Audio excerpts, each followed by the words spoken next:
In 1947, the promise of Hollywood turned into a gothic nightmare. The body of aspiring actress Elizabeth Short was found horribly mutilated, severed in half, and with a macabre smile carved onto her face. The case, quickly nicknamed the Black Dahlia, immediately became a media sensation, but her killer was never found. More than 70 years later, this is the case that still defines the dark underbelly of Los Angeles glamour. Who killed Elizabeth Short? And why does this mystery remain Hollywood's most disturbing unsolved crime? The scent of jasmine and orange blossoms should have masked the horror that January morning. But nothing could disguise what lay in that vacant lot on Norton Avenue. Elizabeth Short's body had been transformed into something that belonged more in a medical textbook than a crime scene. Severed cleanly at the waist, drained of blood. Her face carved into a permanent, ghastly smile that seemed to mock the very dreams that had brought her to this city of angels. But here's what they don't tell you in the history books, what the newspapers buried beneath their sensational headlines, and the police sealed away in their files. The Black Dahlia case wasn't just about one woman's brutal murder. It was about a city's collective madness, a feeding frenzy of fame and obsession that consumed everyone it touched. And somewhere in that chaos, a killer learned the most valuable lesson Hollywood had to teach. Sometimes the greatest performance is the one nobody knows you're giving. As the morning fog lifted from that empty lot, revealing Elizabeth Short's mutilated remains like a stage curtain rising on the final act, nobody could have predicted that this single moment would birth a legend more enduring than any movie star's career. The whispers started immediately, spreading through the city like wildfire, and they've never stopped. Welcome to the story of the Black Dahlia, where the line between victim and villain, truth and fiction, justice and obsession, becomes as severed as Elizabeth Short herself. This isn't just Hollywood's most glamorous unsolved crime. This is the case that revealed how a city built on beautiful lies could create the perfect conditions for the perfect murder. Because you see, Elizabeth Short didn't just die in Los Angeles. She became Los Angeles. Her story merged so completely with the city's dark mythology that separating fact from fiction became impossible. Every lead detective who worked the case, every reporter who covered it, every amateur sleuth who became obsessed with solving it, they all became characters in a story that was writing itself with each passing year. The case files from January 15, 1947, tell us that Elizabeth Short was 22 years old, an aspiring actress from Massachusetts who had come to California chasing the same dream as countless others. What they don't tell us is how the discovery of her body would create a cultural phenomenon that outlasted any Hollywood blockbuster. Detective Harry Hansen was the first to arrive at the scene that morning, and his initial report reads like something from a fever dream. The body had been positioned with an almost theatrical precision. This wasn't the work of a random killer driven by passion or rage. This was calculated, methodical, artistic in its cruelty. Someone had taken their time. Someone who understood the power of presentation. Someone who knew exactly how to create a story that would never end. But here's where the case takes its first turn into the surreal. Within hours of the body's discovery, before the police had even finished processing the scene, the press had already christened the victim the Black Dahlia. The nickname came from a recent film noir called The Blue Dahlia, but the speed with which it attached itself to Elizabeth Short's memory reveals something darker about how Los Angeles consumed its own tragedies. The city's newspapers didn't just report on the Black Dahlia case, they participated in it, turning Elizabeth Short's death into the most profitable story of the year. Headlines screamed across front pages. Radio broadcasts interrupted regular programming. And suddenly, everyone in Los Angeles had an opinion about who might have killed the beautiful young woman whose dreams had been literally cut short. What emerged in those first weeks after the murder was a portrait of a city obsessed not with finding justice, but with feeding its own appetite for sensational storytelling. The Los Angeles Examiner offered a reward for information leading to the killer's capture, but they seemed more interested in selling newspapers than solving crimes.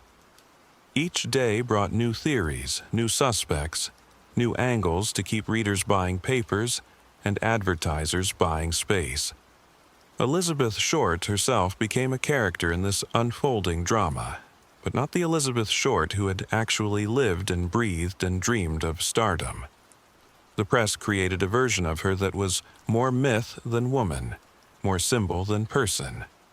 They called her a party girl, a woman of loose morals, someone who courted danger and found it. But the real Elizabeth Short, the one whose life ended so brutally in that vacant lot, was far more complex than the tabloid version. She had been born in Hyde Park, Massachusetts, in 1924, the third of 5 daughters in a family that struggled financially during the Depression. Her father, Cleo Short, had abandoned the family when Elizabeth was young, staging his own disappearance by leaving his car near a bridge, making it appear he had committed suicide. He had actually fled to California to escape his debts, leaving his wife and daughters to fend for themselves. This early abandonment would shape Elizabeth's entire relationship with men and with the concept of family. She grew up believing her father was dead, only to discover years later that he was alive and living in California. The betrayal ran deep, creating a wound that never fully healed, and perhaps contributing to her later decision to chase her own California dreams.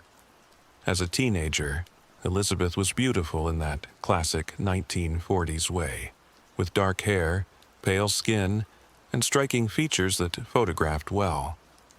She had aspirations of becoming an actress, but unlike many young women who came to Hollywood with nothing but hope, Elizabeth had already tasted both success and failure in smaller venues. She had won a beauty contest in Massachusetts, which gave her the confidence to believe she could make it in the entertainment industry. But she had also experienced rejection, heartbreak, and the grinding reality of trying to make a living while pursuing an artistic dream. By the time she arrived in Los Angeles, she was already a veteran of disappointment, someone who understood that beauty alone wasn't enough to guarantee success. The months leading up to her death paint a picture of a young woman caught between worlds. She wasn't quite a starlet, but she moved in circles where starlets could be found. She wasn't wealthy, but she managed to maintain appearances, always well-dressed and carefully made up. She wasn't famous, but she understood the currency of fame and how to trade on the possibility of future success. Elizabeth Short lived in boarding houses and stayed with friends, never quite settled, always in motion between one temporary situation and another.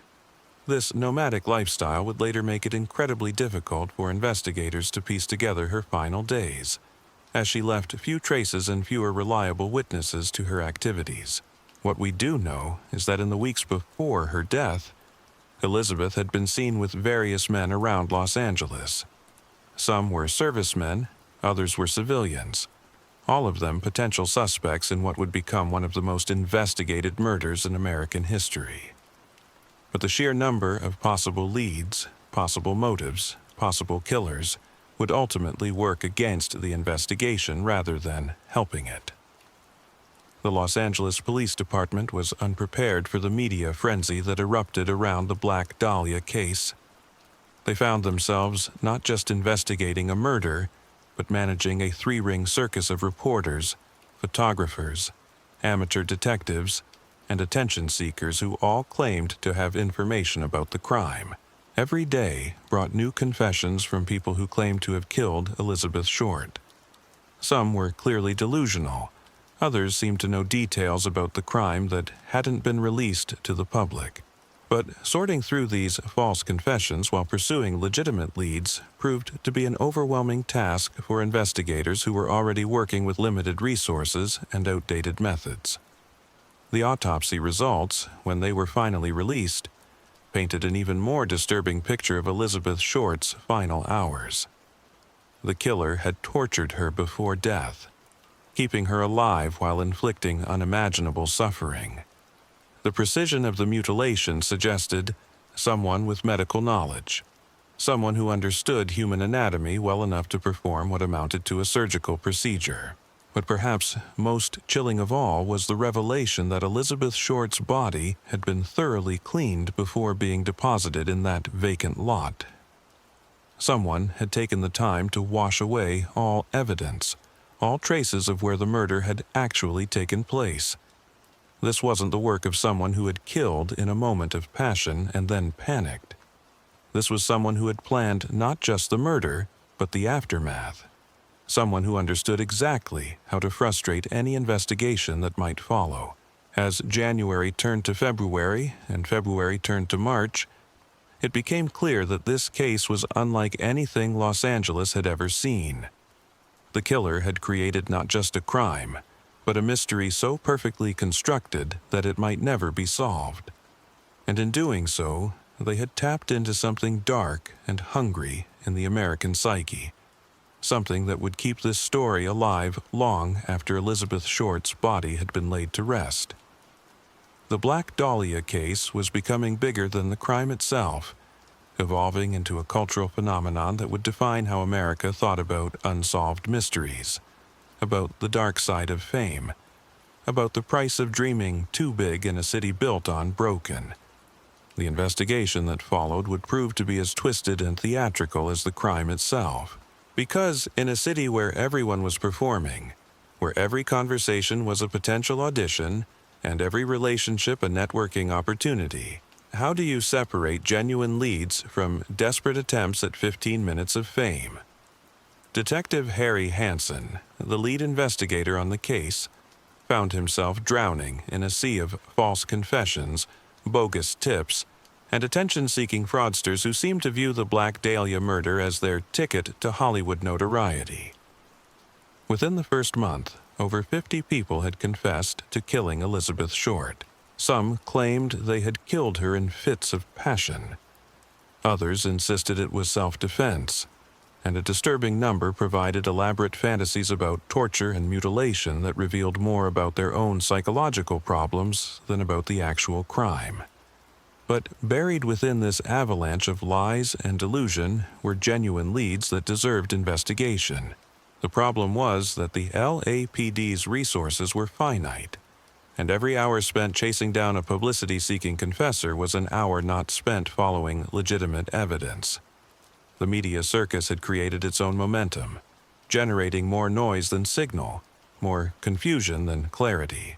The newspapers, meanwhile, had discovered that the Black Dahlia sold copies like nothing they had ever seen before. The Los Angeles Examiner, locked in fierce competition with other papers, began offering rewards not just for information about the killer, but for exclusive interviews with anyone who claimed to have known Elizabeth Short. This created a perverse incentive system where people were rewarded for inserting themselves into the story, regardless of whether they had any actual connection to the victim. What emerged was a portrait of Elizabeth Short that bore little resemblance to the woman who had actually lived and died. The press painted her alternately as a pure innocent, destroyed by Hollywood's corruption, and as a promiscuous party girl who had courted her own destruction. Neither version was accurate, but both served the narrative purposes of a media machine that needed to feed the public's insatiable appetite for scandal. The real Elizabeth Short was far more nuanced than either extreme suggested. Friends described her as someone who was careful with men, perhaps even prudish by the standards of the time. She dressed provocatively but maintained strict boundaries about physical intimacy. She dreamed of stardom but was practical about the steps needed to achieve it. She was neither the saint nor the sinner that the newspapers required her to be for their stories to work. This distortion of Elizabeth Short's character would have profound implications for the investigation. Detectives found themselves chasing leads based not on what Elizabeth had actually done or who she had actually known, but on the mythologized version of her that existed in newspaper headlines and radio broadcasts. Witnesses came forward claiming to have seen her in situations that never happened, with people she had never met, doing things that were completely out of character for the woman she had actually been. The killer, meanwhile, remained silent. Unlike other high-profile murderers who craved attention or felt compelled to communicate with police, the Black Dahlia killer seemed content to let others fill the void with speculation and false confessions. This silence was perhaps the most chilling aspect of the entire case. Someone had committed the most sensational murder in Los Angeles history, and then simply vanished back into the city's anonymous millions, watching the chaos unfold from whatever hiding place they had chosen. But the killer hadn't been entirely silent. On January 24th, 9 days after Elizabeth Short's body was discovered, a package arrived at the Los Angeles Examiner newspaper that would add another layer of mystery to an already baffling case. The package contained Elizabeth Short's purse, her social security card, her birth certificate, and several photographs of her with various unidentified men. The items had been carefully cleaned with gasoline, removing any fingerprints or other forensic evidence. But more disturbing than the cleaning was the message that accompanied the package. Cut from newspaper headlines and pasted together like a ransom note, it read, "Here is Dahlia's belongings. Letter to follow." The promised letter never came. Instead, the killer sent what appeared to be Elizabeth Short's address book, but with most of the names and phone numbers carefully cut out. Only a few entries remained, and when police tracked down those individuals, they provided no useful information about the crime. The killer was playing games with the investigation, demonstrating both intimate knowledge of the victim and sophisticated understanding of how to frustrate forensic analysis. This package represented something unprecedented in American criminal history. The Black Dahlia killer wasn't just committing murder, they were crafting a narrative, controlling the story, directing the investigation like a film director managing actors on a set. They understood that in Los Angeles, perception was reality, and they were manipulating both with surgical precision. The psychological profile that emerged from this behavior was deeply disturbing. This was someone who derived pleasure not just from the act of killing, but from the aftermath, from watching the city tear itself apart, trying to solve an unsolvable puzzle. They were playing a game where they held all the cards, where every move by law enforcement was anticipated and countered in advance. As spring turned to summer in 1947, it became clear that the Black Dahlia case was transforming Los Angeles itself.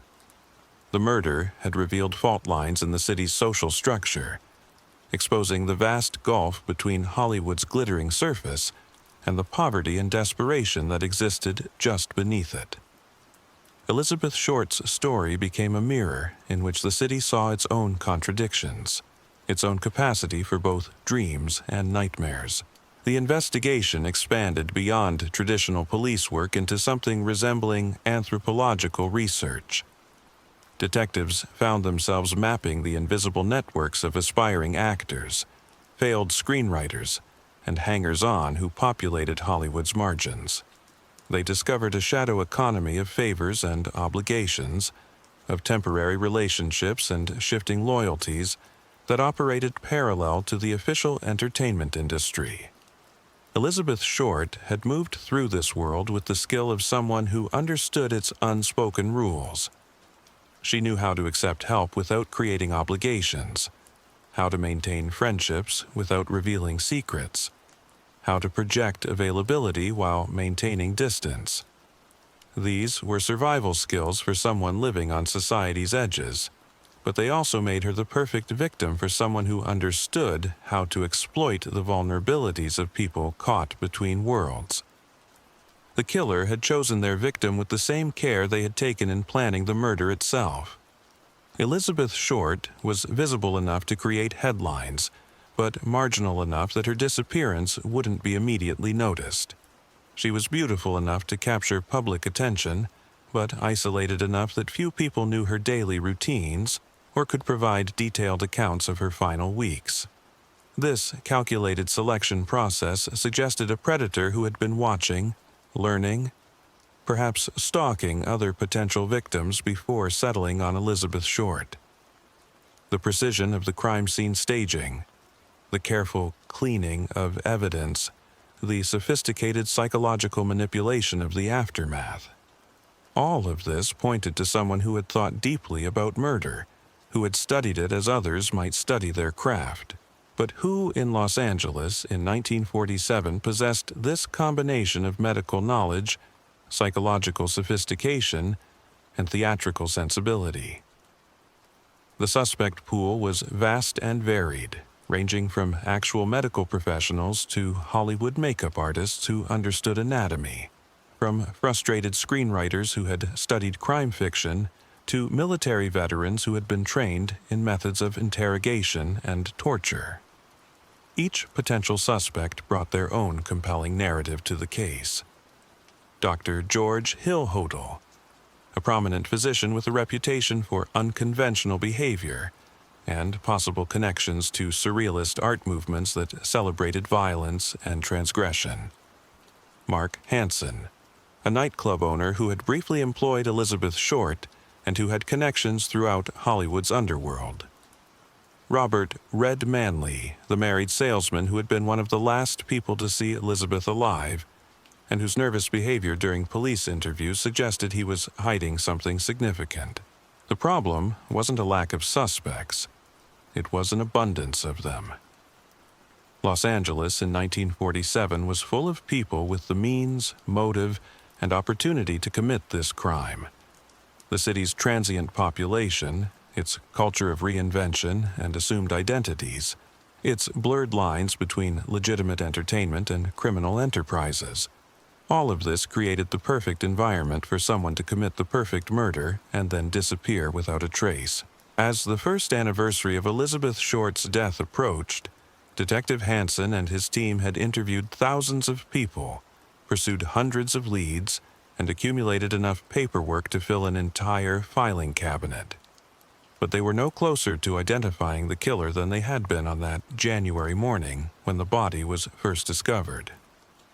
The Black Dahlia case had consumed enormous resources, dominated headlines for an entire year, and transformed the way Americans thought about unsolved mysteries. But it had also revealed something darker about the nature of fame, obsession, and the price of dreaming in a city that promised everything and delivered only what it chose to give. The killer had succeeded beyond their wildest dreams. They had created a legend more enduring than any movie, a story more compelling than any script, a mystery more fascinating than any novel. They had achieved a kind of immortality through Elizabeth Short's death, becoming part of Los Angeles mythology in a way that no amount of conventional success could have provided. And somewhere in the city's endless sprawl, they were still out there, still watching, still savoring their greatest performance. The one that had fooled everyone, including. But what happens when a city's hunger for stories becomes more powerful than its desire for justice? What if the very thing that should have led to the killer's capture became the perfect shield for their escape? The year 1948 brought no answers, only more questions wrapped in increasingly bizarre theories. The LAPD had created a monster they couldn't control. A case so famous that it attracted every conspiracy theorist, every attention seeker, every damaged soul looking for meaning in Los Angeles. The Black Dahlia had become a magnet for madness, and somewhere in that swirling chaos of false leads and fabricated confessions, the real killer had found the perfect camouflage. Dr. J. Paul DeRiver, the police department's consulting psychiatrist, had never encountered anything like the parade of confessors who claimed responsibility for Elizabeth Short's death. Each one arrived with their own elaborate fantasy, their own version of how the murder had unfolded. Some claimed Elizabeth had seduced them and then threatened blackmail. Others insisted she had been part of a satanic cult that demanded blood sacrifice. A few even suggested she had been killed by agents of the Communist Party who saw her as a threat to American values. The problem wasn't just that these confessions were false. It was that some of them contained details that hadn't been released to the public. This suggested either that information was leaking from within the investigation, or that someone with genuine knowledge of the crime was deliberately seeding false confessions with authentic details to muddy the waters. Dr. DeRiver began to suspect that the killer was orchestrating this symphony of deception from the shadows. The timing of certain confessions, the specific details that appeared and disappeared from different accounts, the way certain witnesses would vanish just as their stories were about to be verified. All of it suggested a controlling intelligence working to maintain chaos around the investigation. Meanwhile, the city's obsession with the case was taking on a life of its own. Tourists began visiting the vacant lot where Elizabeth's body had been found, leaving flowers and taking photographs as if it were a movie star's grave. Bars and restaurants created Black Dahlia cocktails and themed nights. Gift shops began selling postcards featuring Elizabeth's photograph, alongside images of Hollywood landmarks. The commercialization of Elizabeth Short's death revealed something deeply disturbing about Los Angeles culture. The city that had failed to protect her in life was now profiting from her death, transforming her tragedy into entertainment, her suffering into spectacle. The killer couldn't have asked for a better outcome. Their victim had been transformed into a commodity, her humanity erased and replaced with mythology. But it was the copycat crimes that truly demonstrated how the Black Dahlia case had infected the city's psyche. Throughout 1948 and 1949, a series of brutal murders occurred that seemed to echo the theatrical cruelty of Elizabeth Short's death. Bodies were found posed and mutilated, left in public places where they would create maximum shock and media attention. None of these crimes were committed by the original Black Dahlia killer. The forensic evidence made that clear. But they were inspired by the original crime, committed by individuals who had absorbed the lesson that in Los Angeles, the right kind of murder could make you immortal. The Black Dahlia killer had created a template for fame through violence, and others were following it with terrifying enthusiasm. Detective Hansen found himself investigating not just one unsolved murder, but an entire genre of crimes that had been spawned by the original. Each new case brought its own media frenzy, its own parade of false confessors, its own contribution to the growing mythology of Los Angeles as a city where dreams and nightmares intertwined so completely that distinguishing between them became impossible. The psychological toll on the investigators was immense. Hansen himself began showing signs of obsession, staying late into the night poring over crime scene photographs, following leads that existed only in his increasingly desperate imagination. Other detectives requested transfers off the case, unable to cope with the relentless pressure and the growing certainty that they were chasing a ghost. The Black Dahlia killer had achieved something unprecedented in criminal history. They had committed the perfect psychological crime. Not just a murder that couldn't be solved, but a murder that created its own ecosystem of chaos, confusion, and misdirection. Every attempt to solve the case generated more noise, more false information, more opportunities for the real killer to remain hidden. By 1950, the active investigation had been scaled back dramatically. The case remained officially open, but the daily pursuit of new leads had given way to periodic reviews of old evidence. The Black Dahlia had become a cold case, filed away with thousands of others in the LAPD's growing collection of unsolved mysteries. But the story refused to die. If anything, the official end of the investigation seemed to liberate the case from the constraints of factual evidence. Without active police work generating new information, the field was left open for amateur investigators, conspiracy theorists, and true crime enthusiasts who could craft their own narratives without interference from inconvenient facts. Books began appearing that promised to solve the Black Dahlia mystery once and for all. Each one identified a different killer, presented a different theory, constructed a different version of Elizabeth Short's final days. Some focused on medical professionals who might have had the anatomical knowledge necessary to perform such precise mutilation. Others explored Hollywood connections, suggesting that Elizabeth had been killed to silence her knowledge of some industry scandal.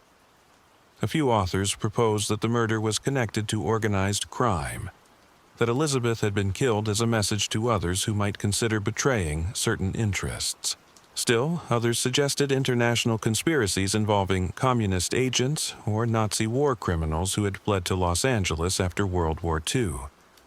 The proliferation of theories served the killer's purposes perfectly.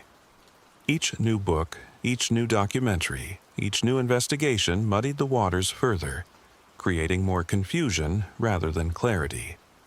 The signal-to-noise ratio in the Black Dahlia case had become so distorted that separating genuine evidence from manufactured speculation was virtually impossible. This was perhaps the killer's greatest achievement. They had weaponized America's appetite for true crime stories, turning the very mechanisms that should have led to their capture into tools for their continued concealment. Every amateur detective who became obsessed with the case, every author who wrote about it, every filmmaker who dramatized it, all of them unwittingly participated in the killer's ongoing performance. The 1960s brought a new generation of investigators to the case, detectives who hadn't lived through the original media circus and who believed they could approach the evidence with fresh eyes. But they found themselves confronting not just the original crime, but decades of accumulated mythology that had hardened around it like sedimentary rock.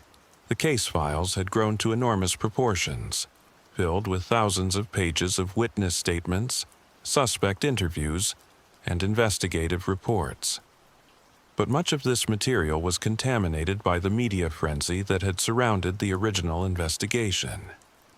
Witnesses had been influenced by newspaper accounts, suspects had crafted their stories to match published details, and investigators had sometimes pursued leads based more on public pressure than on solid evidence. Separating the authentic investigative material from the noise generated by publicity seekers and attention grabbers became a full-time job in itself.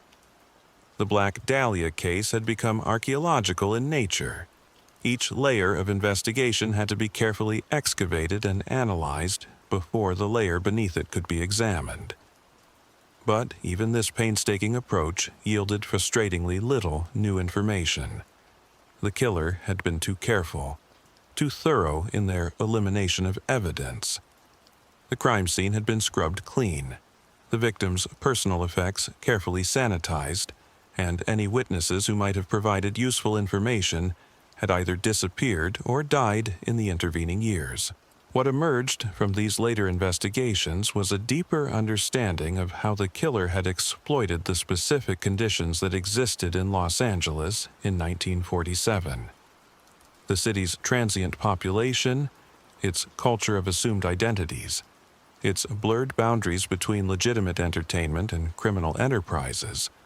All of these factors had created the perfect environment for someone to commit murder and then vanish without a trace. The killer had understood that in a city built on illusion, the greatest trick wasn't making something disappear. It was making something appear so spectacular that no one looked closely enough to see what was really happening. The Black Dahlia Murder was performance art on a grand scale, and the entire city had become both audience and unwitting participants in the show. As the decades passed, Elizabeth Short herself became increasingly invisible beneath the layers of mythology that had accumulated around her death. The real woman, complex, vulnerable, hopeful, despite her disappointments, was replaced by a series of archetypal figures that served different narrative purposes. She became the innocent, destroyed by Hollywood corruption, the femme fatale who courted her own destruction, the symbol of America's post-war anxieties about changing gender roles and social structures. Each generation found new meanings in the Black Dahlia case, new ways to interpret the evidence, new suspects to pursue with renewed enthusiasm. But the killer remained as elusive as ever, protected not just by their own careful planning, but by the cultural phenomenon they had created. The case had become self-sustaining, generating its own energy through the continued fascination of people who saw in Elizabeth Short's story a reflection of their own fears and desires. The killer had tapped into something fundamental about human nature, the need for stories that make sense of senseless violence, the desire to believe that even the most random tragedies have hidden patterns and meanings. By the time the case reached its 50th anniversary in 1997, the Black Dahlia had achieved a kind of cultural immortality that transcended the original crime. Elizabeth Short's name was recognized by people who knew nothing about the actual details of her life or death. She had become an icon, a symbol, a brand that could be attached to any story about the dark side of fame and the price of dreams deferred. The killer, if still alive, could take satisfaction in having created something unprecedented, a perfect crime that had become a perfect story, a mystery so compelling that it generated its own mythology, its own industry, its own permanent place in American culture. They had achieved the kind of immortality that Elizabeth Short herself had dreamed of when she came to Los Angeles seeking stardom. But they had achieved it through her destruction, using her death as the raw material for their own artistic vision. In a city that traded in dreams and illusions, they had created the ultimate illusion, a mystery so perfectly constructed that it could never be solved, only endlessly retold and reinterpreted. The Black Dahlia killer had understood something that eluded even the most successful Hollywood producers. The most powerful stories are the ones that never end, the ones that continue to generate new chapters, new possibilities, new ways of understanding the human capacity for both creation and destruction. And somewhere in the vast anonymity of Los Angeles, or perhaps in whatever afterlife awaits those who commit perfect crimes, they were still watching their greatest creation continue to captivate, horrify, and inspire new generations of people who couldn't resist the pull of a mystery that promised answers but delivered only more questions. The performance continued, as it always would, as long as people needed to believe that even the most senseless violence could be transformed into meaningful art. The killer had given the world exactly what it craved: a story without an ending, a mystery without a solution, a perfect crime that remained forever, perfect because it remained forever uns. But what if the greatest mystery wasn't who killed Elizabeth Short, but why we've never been able to stop killing her ourselves, over and over again, with every retelling, every theory, every desperate attempt to solve what was always meant to remain unsolved? The 1970s brought something new to the Black Dahlia case: the rise of amateur investigators armed with photocopiers and determination, convinced they could succeed where professional detectives had failed. These weren't casual true crime enthusiasts. These were people who had surrendered their lives to Elizabeth Short's death, who had transformed their homes into shrines of evidence boards, newspaper clippings, and elaborate theories that connected dots no one else could see. Larry Harnish was a crime reporter who stumbled into the Black Dahlia maze in 1997 while researching an unrelated story. What started as casual curiosity became a 20-year obsession that consumed his career, his relationships, and his sleep. He would spend entire weekends in archives, photographing documents with the intensity of an archaeologist uncovering lost civilizations. But Harnish discovered something that previous investigators had missed, or perhaps chosen to ignore. The more he dug into the case files, the more he realized that much of what Americans believed about Elizabeth Short and her murder was simply wrong. Not just incomplete or inaccurate, but deliberately fabricated by reporters who needed to feed a story that had grown too large to sustain itself on facts alone. The Elizabeth Short who existed in newspaper accounts was a composite character, assembled from rumors, speculation, and outright invention. The real woman had been methodically erased and replaced with a figure who could carry the symbolic weight that the story demanded. She had become a vessel for America's anxieties about sex, violence, and the price of ambition. Harnish's research revealed that Elizabeth had never been the promiscuous party girl described in sensational headlines. Police reports from the time showed she was actually quite conservative in her personal relationships, perhaps even prudish by the standards of 1940s Hollywood. The Black Dahlia nickname, which had attached itself to her memory like a brand, was never used during her lifetime and appeared to have been created by reporters looking for a catchy headline. More disturbing still was Harnish's discovery that key pieces of evidence had been contaminated or destroyed not by the passage of time, but by the investigation itself. The media circus had created such chaos that crucial forensic materials had been handled by dozens of people, photographed for newspapers and displayed for reporters in ways that would be unthinkable in modern police work. The killer hadn't just committed murder. They had committed it at the perfect moment in history, when forensic science was primitive and media ethics were non-existent. They had exploited a brief window in time when it was possible to create maximum chaos with minimum risk of detection. But Harnish's most chilling discovery was that the killer appeared to have understood this window existed. The timing of the murder, the location of the body dump, even the day of the week. All of it suggested someone who had studied not just anatomy and forensics, but journalism and mass psychology. Someone who understood how news cycles worked, how public attention could be directed and sustained. This wasn't just a carefully planned murder. This was a carefully planned media event, designed to create exactly the kind of chaos that would make solving the crime impossible. The killer had weaponized America's appetite for sensational stories, turning the very mechanisms of justice into tools for their own protection. The 1980s and 1990s brought advances in forensic science that promised to breathe new life into cold cases. DNA analysis, computerized fingerprint matching, and sophisticated psychological profiling techniques offered hope that the Black Dahlia mystery might finally be solved through modern technology. But when investigators attempted to apply these new methods to the existing evidence, they discovered that the Black Dahlia case was uniquely resistant to technological solutions. The killer's meticulous cleaning of evidence had been so thorough that no usable DNA remained. The crime scene had been so contaminated by decades of handling that fingerprint analysis was impossible. And the psychological profile that emerged from modern techniques was so broad that it could describe thousands of potential suspects.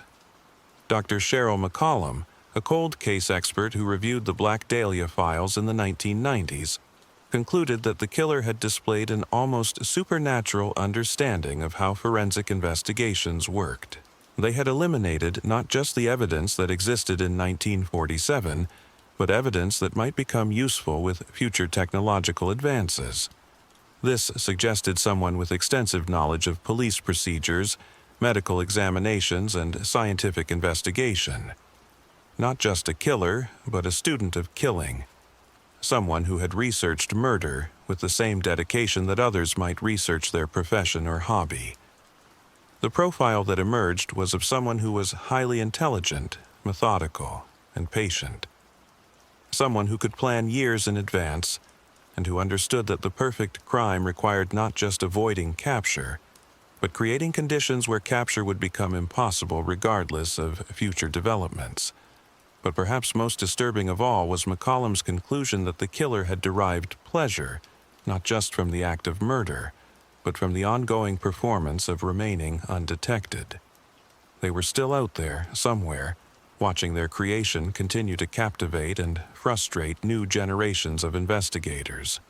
The killer had achieved a kind of artistic immortality through Elizabeth Short's death.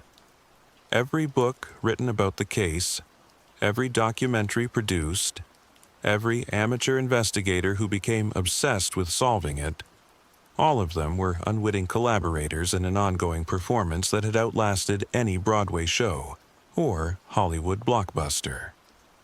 The internet age brought new energy to Black Dahlia investigations, but it also brought new forms of chaos. Online forums dedicated to the case attracted thousands of amateur sleuths, each armed with their own theories and evidence. What should have been collaborative investigation instead became a cacophony of competing voices, each insisting they had discovered the truth that had eluded everyone else. These digital investigators had access to more information than any previous generation of Black Dahlia enthusiasts. Digitized newspaper archives, crime scene photographs, police reports, and witness statements were all available at the click of a mouse. But rather than bringing clarity, this abundance of information seemed to generate even more confusion. Every document could be interpreted multiple ways. Every photograph revealed new details that supported different theories. Every witness statement contained contradictions that could be explained by various scenarios. The more information that became available, the more possible solutions emerged, and the further the case drifted from any definitive resolution. The killer's greatest achievement was becoming apparent only in retrospect. They had created a mystery so perfectly constructed that additional evidence didn't lead to solutions. It led to more questions. Every new fact discovered about Elizabeth Short's life created new possibilities for who might have killed her and why. This wasn't an accident. The killer had understood something fundamental about human psychology.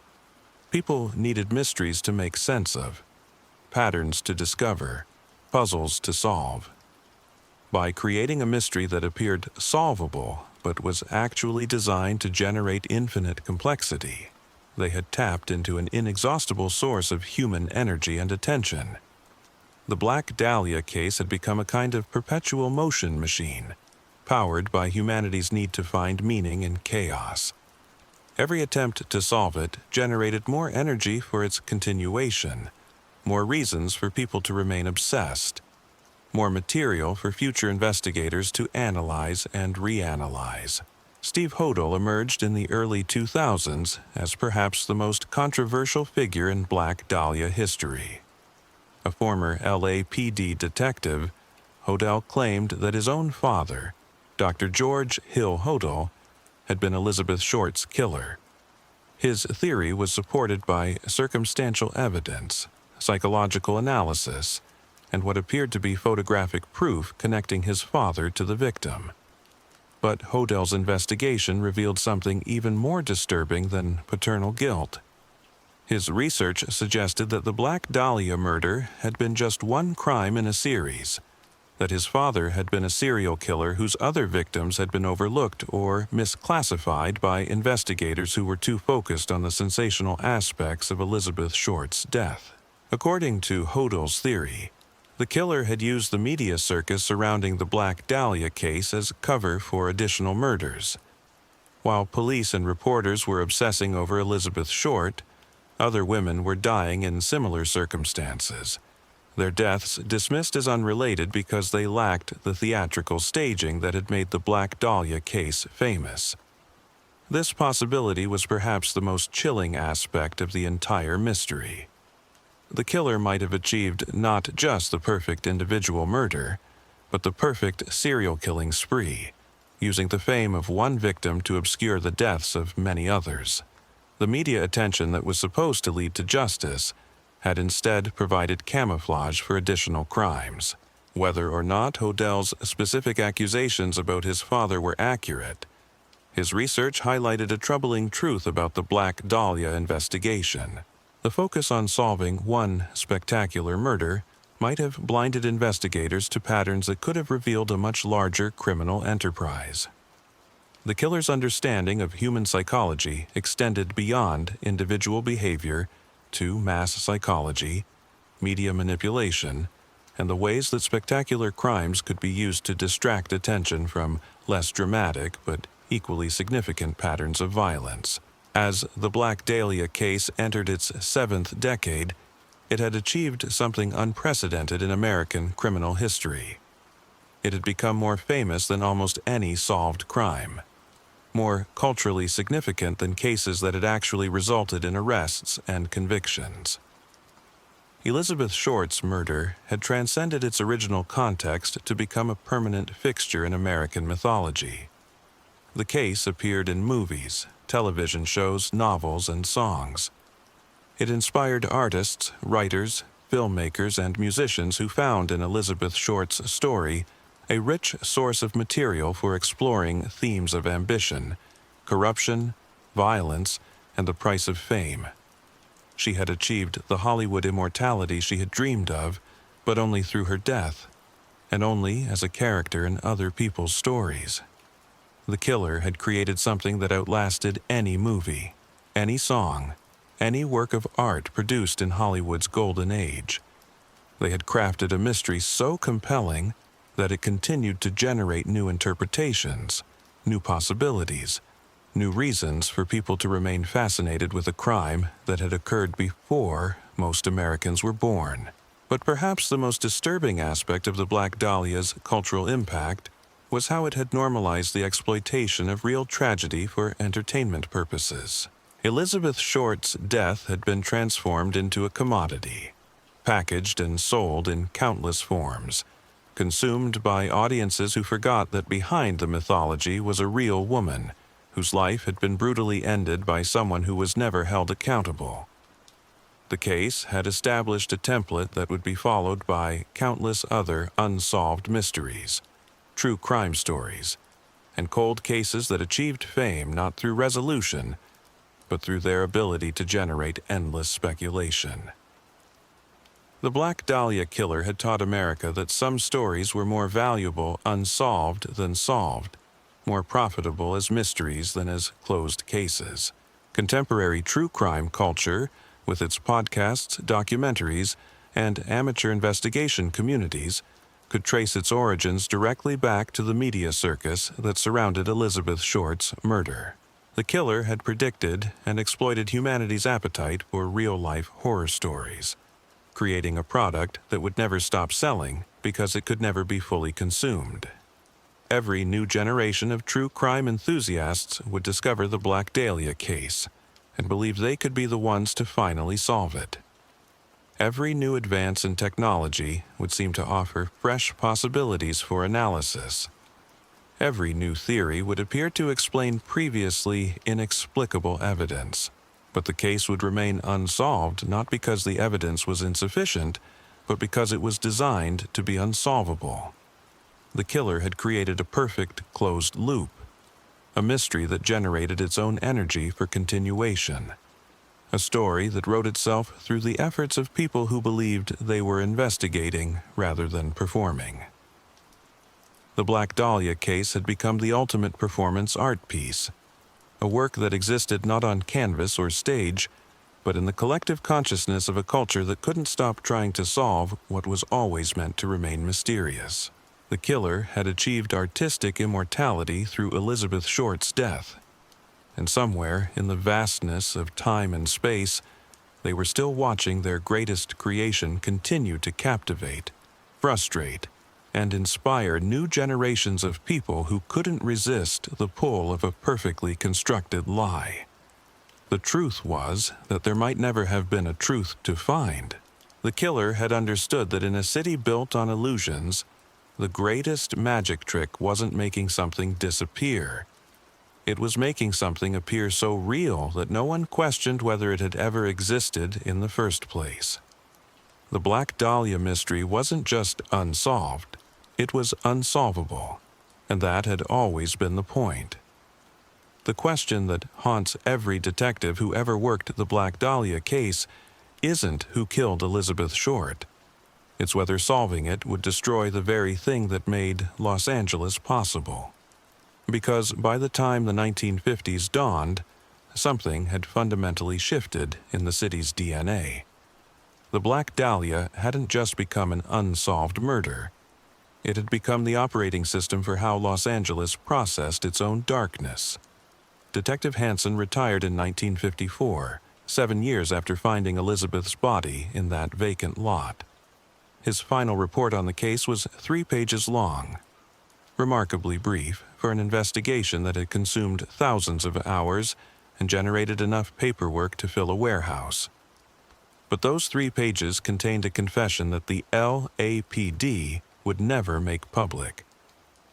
Hansen had concluded that the Black Dahlia case was unsolvable, not because of insufficient evidence, but because it had been designed to be unsolvable from the very beginning. The killer hadn't just committed murder, they had committed sociology. They had understood that in a city built on the manufacture of dreams, the most powerful product you could create was a nightmare so perfect that it would sell itself for generations. Elizabeth Short's death had become Los Angeles's most successful export, a story that traveled the world, generating more revenue and cultural impact than most Hollywood blockbusters. But Hansen had discovered something else in his final months on the case, something that kept him awake during his retirement years. The Black Dahlia killer hadn't stopped with Elizabeth Short. They had continued killing, using the media circus surrounding their first masterpiece as camouflage for a series of murders that stretched throughout the late 1940s and early 1950s. The pattern was invisible unless you knew what to look for, and Hansen had learned to see it only after years of studying the killer's methodology. Every 6 to 8 months, another woman would disappear from Los Angeles's margins. Aspiring actresses, models, dancers, women who existed in that liminal space between respectability and desperation that made them perfect victims. Their bodies would be found days or weeks later, always in public places, always displaying evidence of careful planning and execution. But none of these murders received the media attention that the Black Dahlia case continued to generate. The killer had learned to calibrate their crimes, creating just enough spectacle to satisfy their psychological needs while staying below the threshold that would trigger another media frenzy. It was a masterclass in serial killing, a demonstration of how to hide in plain sight by creating a single crime so sensational that it would blind investigators to everything else. The Black Dahlia case had become a kind of reverse lighthouse, its bright beam actually obscuring the dangerous waters it was supposed to illuminate. Hansen's private files, discovered after his death in 1967, contained evidence linking 7 additional murders to the Black Dahlia killer. The victims ranged in age from 19 to 26, all of them young women who had come to Los Angeles seeking fame and found death instead.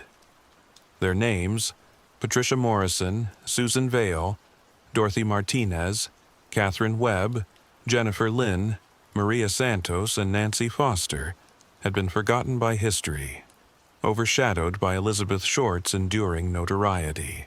Each of these women had been killed with the same surgical precision that had characterized Elizabeth's murder.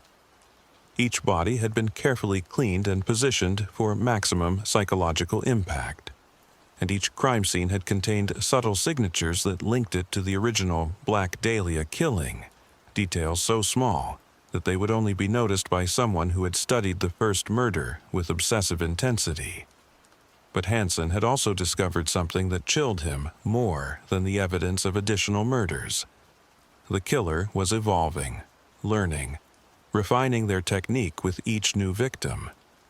The later murders showed increasing sophistication in both execution and concealment, as if the killer was using each crime as an opportunity to perfect their craft.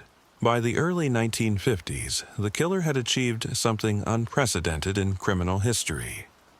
They had created a perfect predatory ecosystem, using one famous murder to provide cover for an entire killing spree.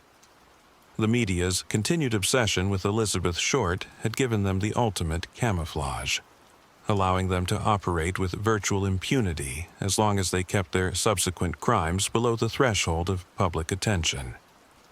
Dr. Paul de River, the police psychiatrist who had worked on the original case, had reached similar conclusions through his own research.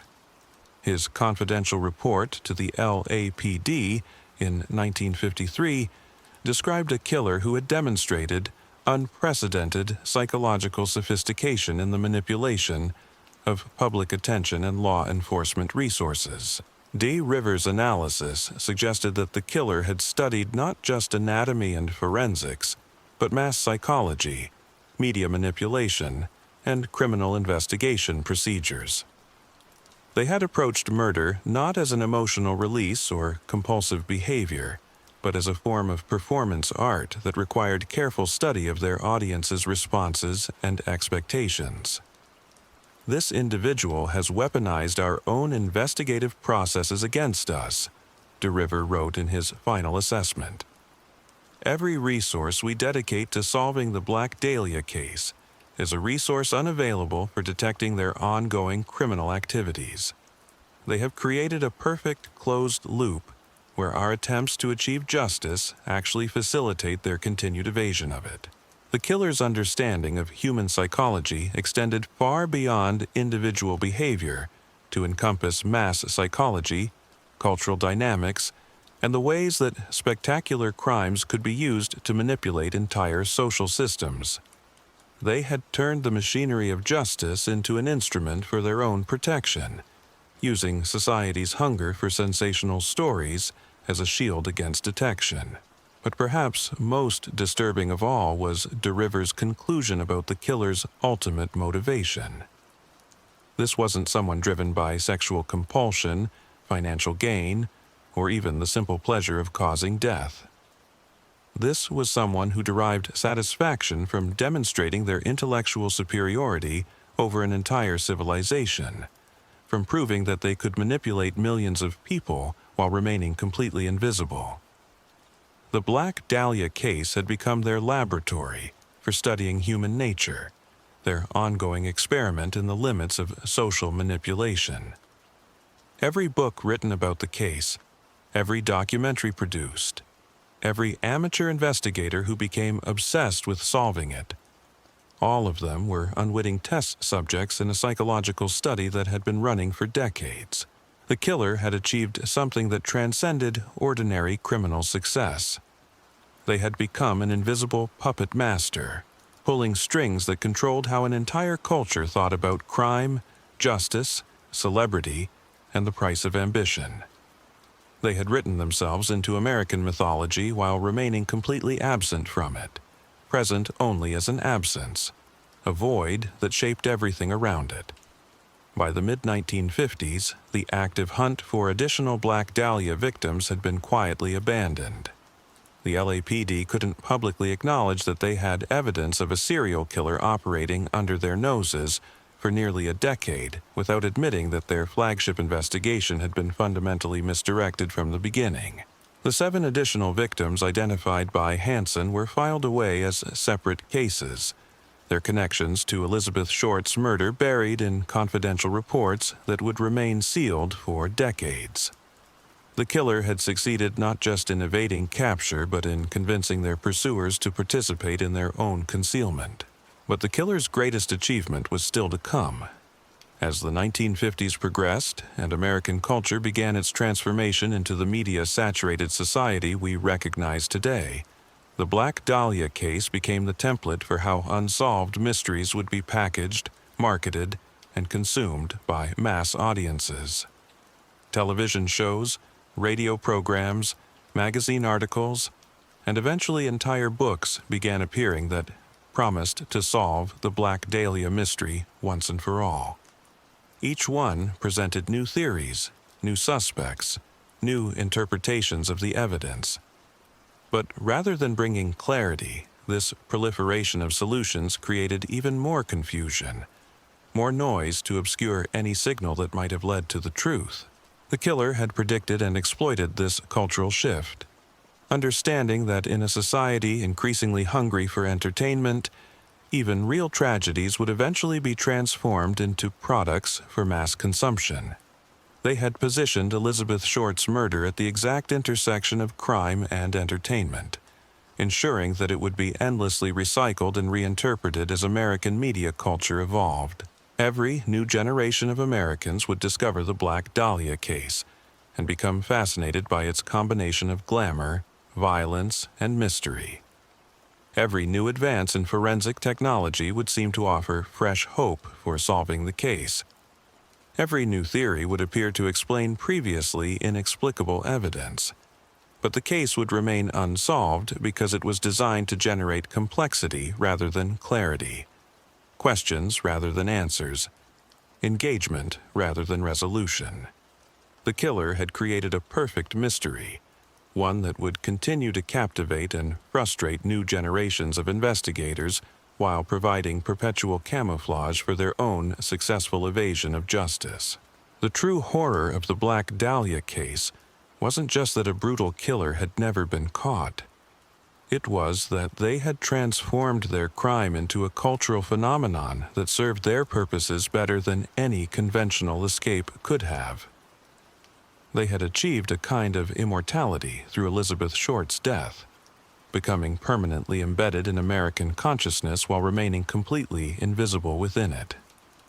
Somewhere in the vast anonymity of Los Angeles, or perhaps in whatever realm awaits those who commit perfect crimes, the Black Dahlia killer had spent decades watching their greatest creation continue to evolve, adapt, and flourish in ways they had never imagined possible. They had given America exactly what it craved: a mystery without a solution, a story without an ending, a perfect crime that remained forever perfect because it remained forever unsolved. And in doing so, they had revealed something fundamental about the nature of evil in a media age. Sometimes the most successful monsters are the ones who teach us to consume their crimes as entertainment, to transform their victims into commodities, to mistake our own fascination with their cruelty for a form of justice. The Black Dahlia killer had achieved the ultimate American dream. They had become famous for being invisible, successful for remaining unknown, immortal through their victim's death. They had written the perfect Hollywood ending to their own story, one where the villain escapes not through cunning or luck, but by convincing the audience that their escape was actually the most satisfying conclusion possible. And as the decades passed and the case continued to generate new books, new documentaries, new theories, and new obsessions, one thing became increasingly clear. The Black Dahlia mystery wasn't just unsolved, it was unsolvable, and it had always been designed that way. The killer had understood something that no one else grasped in 1947, something that wouldn't become apparent until American culture had fully transformed into the media-saturated, entertainment-obsessed society we inhabit today. They had realized that in a civilization built on the constant consumption of stories, the most powerful story you could create was one that never ended, one that continued to generate new chapters, new possibilities, new reasons for people to remain engaged with your vision of reality. Elizabeth Short's death had become the killer's greatest work of art, a masterpiece of psychological manipulation that had outlasted any Hollywood production, any literary work, any cultural phenomenon of its era. It was a crime that transcended its own circumstances to become a permanent fixture in the American imagination. A mystery so perfectly constructed that it would continue to fascinate and frustrate new generations of people who couldn't resist the pull of a story that promised answers but delivered only more questions.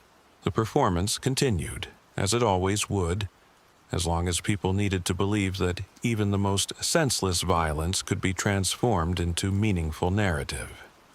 The killer had given the world exactly what it craved, and somewhere in the infinite expanse of time and consequence, they were still watching their creation continue to evolve, adapt, and flourish in ways that exceeded even their own dark.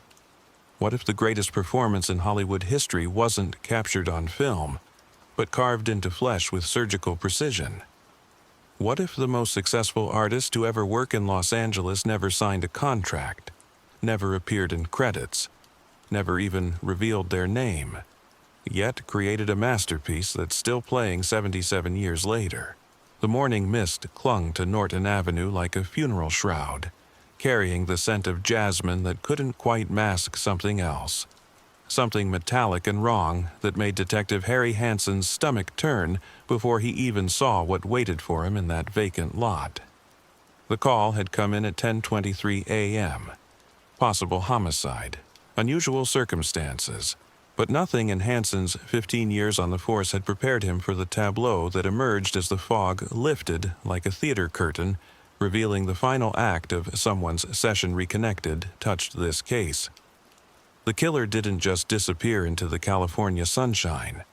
They became the sunshine, infiltrating every aspect of how we consume tragedy, how we transform real suffering into entertainment, how we mistake our own voyeurism for justice. They didn't just commit the perfect crime. They created the perfect cultural virus, one that would replicate itself through books, movies, documentaries, and obsessed amateur detectives for decades to come. The Black Dahlia case wasn't solved because it was designed to be unsolvable. Every clue led to 10 more questions. Every suspect generated 5 more theories. Every attempt to bring clarity only added layers of confusion. The killer had weaponized our hunger for stories, turning the very mechanisms that should have led to their capture into tools for their eternal concealment. Think about it. We're still talking about this case, still writing about it, still trying to solve it, which means somewhere in the vast anonymity of time and space, the Black Dahlia killer achieved something no Hollywood star ever could: true immortality. They became the invisible puppet master of American true crime culture, pulling strings from beyond detection, watching their greatest creation evolve and adapt with each new generation of people who couldn't resist the pull of a perfectly constructed mystery.